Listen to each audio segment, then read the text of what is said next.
Hello everyone and welcome to our channel Nilesh education. देख ए video रे आमे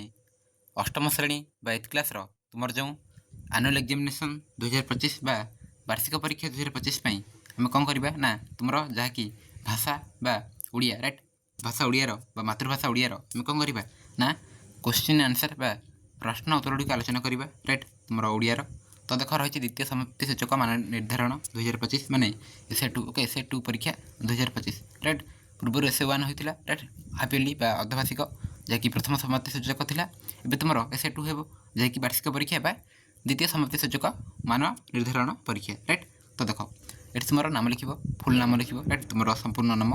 रोल नंबर लिख विभाग तुम क्यों सेक्शन राइट ए कि बी कि सी कि डी लिख तारीख पकाइब राइट तारीख तुम मुख्यतः कौन ना 17 तारीख आरंभ हो राइट। तो तुम लिख 17/3 राइट 17/3/2025 विद्यालय नाम लिख राइट तुम स्कूल नेम देन ये ब्लॉक लिख जिला लिख ये ओके देन देख ये तुम मार्क लिखा ना कि तो ये तुम किसी काम ना राइट ये तुम मार्क लिखा आउटी निरीक्षक स्वाक्षर ओके तुम टीचर तुम जो जी खाता देखिए राइट सार टीचर माने टीचर सिग्नेचर पड़ो। अच्छा ताले आम प्रश्न उत्तर गुड़िक आलोचना करवा राइट तुम परीक्षा प्रति प्रश्नर मूल्य डाण पाखे दी जाए माने क्यों प्रश्नर केते मार्क राइट क्यों प्रश्न केते मार्क ताकू नहीं राइट साइड लिखा जाए आम देखा देख प्रथम रही अनुच्छेद पढ़ी 1 ରୁ 6 नंबर पर्यंत प्रश्नर उत्तर लिख। तो गोटे अनुच्छेद रही राइट गोटे अनुच्छेद रही आपको आम पढ़ा देन तले पुणी प्रश्न किसी रही राइट 1 ରୁ 6 पर्यंत रही तार आम उत्तर करेंगे। तो देख विशाल लिंगराज मंदिर ओडिया शिल्पीर असाधारण कारुकलार निर्देशन मंदिरटी पंचरथाकृति और यार उच्चता 47 फुट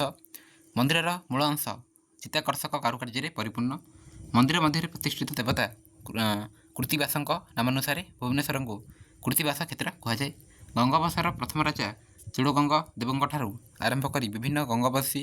राजा मान द्वारा कृतिवास लिंगराज सेवा पूजा उद्देश्य बहु जमीबाड़ी खंजा जाइए। मंदिर गात्र खोदित कारुकार्य ओडिशार खोदित कारुकार्य ओडिशार धर्म साहित्य नृत्य नाट्य और जीवन यात्रार परिचय दिए। मंदिर पार्श्वदेवता गणेश कार्तिकेय और पार्वती मूर्तिर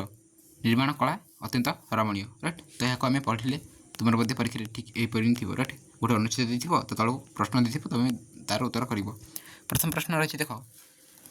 गंगवंशर प्रथम राजा नाम कौन देख कहुला जे रईट साइड तुम मार्क दी जाए ना कि। तो देख क्यों प्रश्न केते मार्क रही ना कि तो तुम 50 मार्क परीक्षा हे के मार्क 50 मार्क ओके। तो देख ये जे गंगवंशर प्रथम राजा नाम हूँ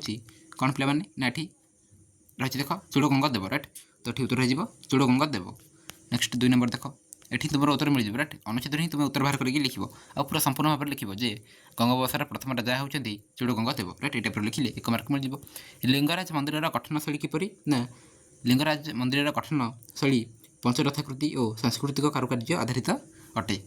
3 नंबर देख 3 नंबर रही क्यों देवादेवी मंदिर पार्श्व देवता भाव पूजा पाँच उत्तर लिख गणेश कार्तिकेय और पार्वती देवादेवी मंदिर पार्श्व देवता भाव पूजा पाँच। भुवनेश्वर को कहीं कृतिवास क्षेत्र कहुए उत्तर लिख मंदिर प्रतिष्ठित देवता कृतिवास नामानुसार भुवनेश्वर को कृतिवास क्षेत्र बोली कहुए। नेक्स्ट 5 नंबर रही मंदिर कारुकार्य ओडिशा संस्कृति में क्यों सब दिग को प्रतिफलित करता उत्तर होठी ओडिशार धर्म साहित्य नृत्य नाट्य और जीवन यात्रार दिग को प्रतिफलित करे ओके। तो है तुम उत्तर जो ये जो अनुच्छेद ही मिल राइट जो अनुच्छेद तुमको भल भाव बाहर करके लिखा पड़ो बुझे। नेक्स्ट जी नेक्स्ट देख तुम 6 नंबर रही गंगवंशर राजा मैंने मंदिर सेवा पूजा लगी कि व्यवस्था करते उत्तर जीव सेवा पूजा लगी बहु जमीबाड़ी खंजी ओके। गंगवंशर राजा मैंने मंदिर सेवा पूजा लगी से कौन करते ना बहु जमीबाड़ी खंजी बस ये रही ओके केते मार्क सब लिखा जाए। नेक्स्ट जी देख पद्यांशटी को पढ़ी 7 ରୁ 12 नंबर पर्यंत प्रश्न गुड़िकर उत्तर लिख। धरिछि धरणी धरार भार खेलुची कूଳରେ भव संसार सत्य शांति दया क्षमा आवरी छपनाक पढ़ी दिए सर्वरी राइट या पढ़ल देन देख और रही धन्य धन्य तुमा धरणी संतान कषणे होई कषणी बक्षु अविरत झरई झर तुर्षा पाने प्राणी हुअन्ति स्थिर नवग्रह संगे रक्षिण भाव नवांग मूर्ति कलु भव किबा देवी तब उपमा भावना रे उद्ध जार महिमा यहाँ पढ़ पद्यांश को तापर कौन कर ना ये उत्तर माने तुम प्रश्न रही है कि प्रश्न रही प्रश्न को पढ़ी उत्तर कर पृथ्वीर भार को किए धारण कर उत्तर हो धरणी पृथ्वी माटीमा आमर कौन कर पृथ्वीर भार को धारण कर रईट ये देख तुमको मिल जाए देख उत्तर देख धरणी धरार भार खेलुची धरी धरणी रईट खेलुची कूलर भव संसार माने आमर धरणी पृथ्वी माटीमा आमर धरी रईट नेक्स्ट धरणी माँ को धन्य धन्य कहबार तात्पर्य कौन धरणी माँ समस्त को सत्य शांति दया क्षमा प्रदान करी 56 भोग पर खाद्य परसी आम कौन ना धन्य धन्य बोली कहुई ओके नेक्स्ट बक्षु अविरत झरई झर कवितार एपरी कहीं कहुई धरणी माँ निज बक्षरु अविरत जल झरई तुषार्थ मानक जलपान कराई चित्त को तृप्त कराउथिबारु एपरी कहुई देन देख तुषा पाने प्राणी हुए स्थिर कहले कौन बुझ जलपान करी प्राणी मैंने शांत बा तृप्त होती शांति लाभ करती बुझेगा नेक्स्ट 11 नंबर देख कवितार कवि कहार महिमा गान कर नामर धरणी माँ महिमा गान कर कवि कवितार सामान शुभुवा शब्द गुड़ी खोजी शून्य स्थान पूरण कर राइट तो देख ये आबरी आबरी कहले सर्वरी आबरी सर्वरी धरणी धरणी कहले आमर कौन हम ना धरणी कसणी ओके उपमा उपमा हो महिमा राइट उपमा महिमा राइट तो आमर गोटे प्रकार शुभुव ताको आम लिखा नेक्स्ट 13 नंबर देख सरल भाषा बुझाई लेख तुम पाठर ही रही ओके क्यों पाठर रही मुझे कहीदेवी देन तुम्हें जदि पार निजे टिके बाहर करके पढ़ उठ भाई उठ नवीन आलोके शोले चाह हसुव लोके ये तुम उद्बोधन राइट उद्बोधन ना कि उद्बोधन पाठर आसी राइट तो भल भाव तुम्हें बाहर करके पढ़ सरलनाथ 2 मार्किया रही ओके नेक्स्ट देख 13 नंबर मध्य तुम सरलनाथ ही रही सरी 14 नंबरटा 14 नंबर मध्य सरलनाथ रही सरल भाषा बुझाई लेख इंगुदीर तले दीप शिक्षा अंधकार नासिला फुकारी राइट तो ये 2 मार्क तो कौन कर ना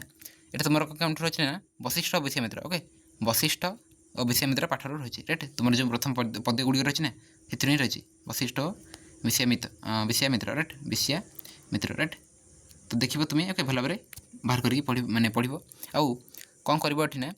पढ़ यहाँ को देन तुम्हें कौन कर ना आपको सरल भाषा माने तुम्हें कौन बुझुच राइट तुम्हें कौन बुझुच यार अर्थ कौन ताकू ही लिख बुझेगा 15 नंबर अच्छे एक पद प्रकाश कर तो रही नाही धन जार उत्तर हो निर्धन निर्धन नाही धन जार निर्धन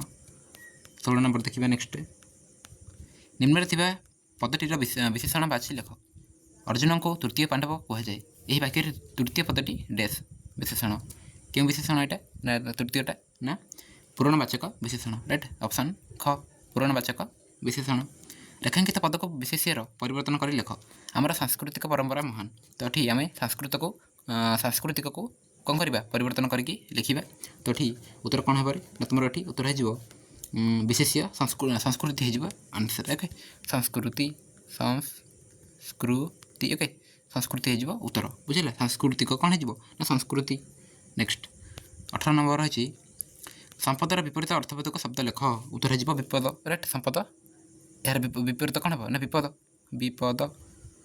सरसी फुटी अच्छी पद्म एठारे सरसी शब्दटी क्यों अर्थ व्यवहार कर उत्तर हो पुष्करिणी बा पोखरी सरसी कहले पोखरी ओके पोखरी बा पुष्करिणी लिखिपर तले दी जाता शब्द को व्यवहार कर गोटे गोटे वाक्य लेख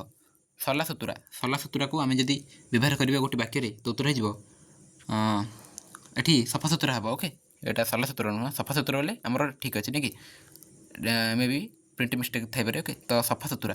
तो पे मैंने सफा सुतरा को नहीं तुम गोटे वाक्य लिखिपर मुझे देख सफा सुतरा ना कि तो लिख आम विद्यालय को आम प्रतिदिन सफा सुतरा करूँ ओके आम विद्यालय को आम प्रतिदिन सफा सुतरा करूँ ओके 21 नंबर देखा तले दी जाइए शब्दर सन्धि विच्छेद कर दुर्लभ दुर्लभ को जब आम सन्धि विच्छेद करवा तो कौन हे ना दु ओके दु युक्त लभ ओके लभ ओके दुर्लभ अधिकांश हो अधिक युक्त अंश अधिक अधिक युक्त अंश राइट आमर अधिकांश बुझेगा ये टाइप कर 22 नंबर अच्छे क स्तंभ दी जाता शब्दर अर्थ सूचाई शब्द को ख स्तंभ बाछी काटाणी जोड़ तो देख 22 तुम कर रही कौन ना क स्तंभ स्वाधीन राइट स्वाधीन आपको आम जब ख स्तंभ जोड़ा ताहले कौन हम पराधीन राइट नवीन नवीन कौन हो नवीन कहले आमर प्राचीन राइट प्राचीन ओके नवीन कहले नुआ प्राचीन कहले पुराणा से भाई स्वाधीन कहले आमर कौन ना देश स्वाधीन पराधीन माने देश जिते पराधीन थी राइट अन्य मानकर अधीन था इंग्रेज मान अधीन नेक्स्ट 23 नंबर देख स्नानागार पर गोटे शब्द लेख स्नानागार भाई आम आउ लिखिपर विज्ञानागार ओके ओके विज्ञानगार ओके आउ कौन लिखिपर जेकोसी गोटे लिख कही ना तुम्हें चाहिए विज्ञानगार लिखिपर कि परीक्षागार लिखिपर राइट परीक्षागार राइट एमती जेकोसी गोटे लिख आखि पकाइबा रूढ़िर अर्थ हो नजर पकाइबा कौन नजर पकाइबा ये देख उत्तर लिखी तो ये तुम्हें लिख राइट टिक करके ये लिख बुझिला ताले तुम्हें मार्क पाइज कौटा के मार्क ये मत लिखा जाए सब ओके चलो नेक्स्ट जी निम्नलिखित संलाप गुड़ी किए क्या कहते क्यों प्रसंग में कहते बुझे कि लेख महर्षि कहते मंत्रार्थ सफल सन्तु पूर्ण शांतु मनोरथा तो ठीक तुम्हें लिख राइट 3 मार्क ये तो देख ये मुझे उत्तर देख ये जो रही है तुम सुननेलुआर ओके सुननेलुआर चतुर्थ दृश्यर रही ओके तो ये देख महर्षि कौन कहते ना मंत्रार्थ सफल सन्तु पुनः सन्तु मनोरथ राइट तो ये लिख जे आमर सुननेलुआर ओके सुननेलुआ कियार चतुर्थ दृश्य यह कहुई राइट महर्षि यह कहते राइट नेक्स्ट ठीक अच्छे तो भल भाव लिखिपर देन देखा 26 वकिल वकिल कौन कहते ना निश्चय निश्चय तुम्हें समस्ते जे बड़ भाग्यवान बापा तुम जमी देवता ओके देवता ये देवता हम तो देवता माँ भी सेमती लक्ष्मी सांतणी राइट तो ये आम देखा तो देख यह तुम आहुतिर ओके आहुति पाठर तो शेष दृश्य यह कहुई ना कि शेष दृश्य वकिल कहते देवेंद्र को ओके निश्चय निश्चय तुम समस्त जे बड़ भाग्यवान बापा तुम जमी देवता माँ भी सेमती लक्ष्मी सांतणी बोली कहते राइट तो लिख जे आमर आहुति एकांकिकार शेष दृश्य यह कहुई राइट देवेंद्र को वकिल कहते राइट नेक्स्ट देन देख 27 रही निम्नलिखित प्रसंग मध्य 80 शब्द मध्य जेकोसी गोटे विषय लिख राइट तो 5 मार्किया गोटे कौन रचना राइट तुम ए वर्ष मध्य रचना पड़ो राइट तो रचना पड़ो रचना गोटे लिख देख कौन रही ना सड़क निरापत्ता राइट सड़क निरापत्ता तुम विद्यालय राइट तुम विद्यालय जल संरक्षण राइट जल संरक्षण तो ये तीनोटी थी तीनोटी जेकोसी गोटे ही कर तुम देखा यार उत्तर देख जो रही तुम विद्यालय तार उत्तर रही ओके तो तुम विद्यालय पे तुम्हें कौन लिख ना मोर विद्यालय लिखिकी लिख राइट कारण मुझे तुमको पचारि जे तुम नाम कौन ताकि तुम्हें कौन कह जे मोर नाम यह राइट मोर नाम यह से भाई परीक्षा माने प्रश्न तुम पचारि तुम विद्यालय ताकि तुम्हें कौन लिख ना मोर विद्यालय लिखिकी लिख विद्यालय हूँ ज्ञान अर्जन प्रधान स्थान ये आम शिक्षक मान निकटर ओके शिक्षक मान निकटर अनेक ज्ञान और नैतिक शिक्षा पाऊ मोर विद्यालय नाम यह राइट तुम नाम लिख तुम विद्यालय नाम एवं यह क्यों अंचल अवस्थित ताहा लिख मोर विद्यालय एक बड़ मोर विद्यालय एक बड़ अंगन अच्छी जो छात्र छात्री मैंने खेलधूला करते राइट तो तुम लिखिपर जे मोर विद्यालय एक खेल पड़िया अच्छी राइट से छात्र छात्री मैंने खेलती एटी एक उद्यान अच्छी जो नाना ये नाना हे तो नाना प्रकार गछपत्र अच्छी विद्यालय भितर एक बहुत बड़ लाइब्रेरी अच्छी जो बहुत पुस्तक मिलता है राइट लाइब्रेरी आमको कौन मिले ना पुस्तक मिले राइट बहुत गुड़ी पुस्तक मोर विद्यालय अनुशासन बहुत भल ये नियमित भाव में परीक्षा खेल सांस्कृतिक कार्यक्रम अनुष्ठित होता है आम प्रधान शिक्षक और अन्य शिक्षक मैंने बहुत दयालु और सहयोगी से आमको शिक्षा देवा सहित भल मनिष्ठा उपर जोर देते नहीं कि आमको भल संस्कार दिखती लिखिपर और शिक्षाटा पे एमती हेनी ओके शिक्षाटा तुम एमती देख शिक्षाटा टिके ये रंग अच्छे ओके तो एमती लिख राइट शिक्षा यहाँ हूँ शिक्षा ओके नेक्स्ट मु मोर विद्यालय को बहुत भल पाए ये मोर शिशु शिशु उठार समस्त स्मृति जड़ित अच्छी राइट मु पिला जो ये पढ़ुची तो लिखिपर निज भविष्य गढ़ापी प्रस्तुत होपसार लिख विद्यालय ही एक द्वितीय घर ये आम केवल पाठ पढ़ी ही नुहे पर जीवन अनेक गुरुत्वपूर्ण शिक्षा पाऊ यही कारण मोर विद्यालय उपर गर्व अनुभव करे राइट ये लिख नेक्स्ट जीवा तो ये तुम्हें चाहिए तुम्हें सड़क निरापत्ता कि जल संरक्षण राइट तो जेकोसी गोटे ही लिख राइट तो मुझे तुमको तुम विद्यालय उत्तर देदेली नेक्स्ट देख तुम लास्ट क्वेश्चन कौन है गोटे कौन आसो ना दरखास्त कि पत्र राइट गोटे थी पत्र थी ओके पत्र थी कि दरखास्त थी राइट दरखास्त तो तुम्हें जेकोसी गोटे कर राइट तुम्हें जेकोसी गोटे कर तुम विद्यालय होता वार्षिक क्रीड़ा प्रतियोगिता विषय में निज अनुभूति वर्णना कर माँ निकट को पत्र लिख कि बनभोजी आयोजन प्रधान शिक्षक निकट को दरखास्त लिख राइट। तो गोटे पत्र रही गोटे दरखास्त रही जेकोसी गोटे कर 5 मार्क पाइब। तो आम पत्र ओके सॉरी ये जो दरखास्त रही ओके यार उत्तर देखा देख ये बनभोजी आयोजन प्रधान शिक्षक निकट को दरखास्त। तो लिख जे श्री प्रधान शिक्षक महोदय आपण विद्यालय नाम लिख देन ठिकाना लिख विषय लिख बनभोजी आयोजन अनुमति प्राप्ति सम्बन्ध देन लिख सप्ताह सफल वन महोत्सव उपलक्षे विद्यालय समस्त छात्र छात्री एक बनभोजी आयोजन करने को कहते इच्छुक। यह माध्यम आम प्रकृति सहित अधिक संपर्क गढ़ी तोड़ पार सहित सामूहिकता दल भावना एवं परिसर सफल विषय ज्ञान लाभ कर कार्यक्रम आपण अनुमति एवं आवश्यक सहयोग प्राप्ति अति आवश्यक। जदि आप अनुमति दिखती तेरे यही तारीख राइट जो तारीख में तुम्हें कर चाहिए तुम्हें 15 हो कि 20 हो राइट ये टाइप लिखिपर 20 मार्च 2025 ये बनभोजी आयोजन करने योजना कर। अतएव दयाक यही बनभोजी आयोजन आपण अनुमति देवाक अनुरोध करुँची। धन्यवाद सह आपण नाम लिख राइट तुम नाम श्रेणी आउ क्यों तारीख लिख राइट ये रही। तो जहाँ भी रही आम देखिले राइट तुम 50 मार्कर प्रश्नोत्तर MIL ओडिया ओके। नेक्स्ट पुणी आ गोटे सेट देखा राइट आगू आउ नेक्स्ट तुम हिस्टोरी आसो वीडियो ओके। ताले वीडियो कमेंट करेंगे आउ टेलीग्राम जॉइन कर तुमको PDF मिल जाए ओके। Thank you.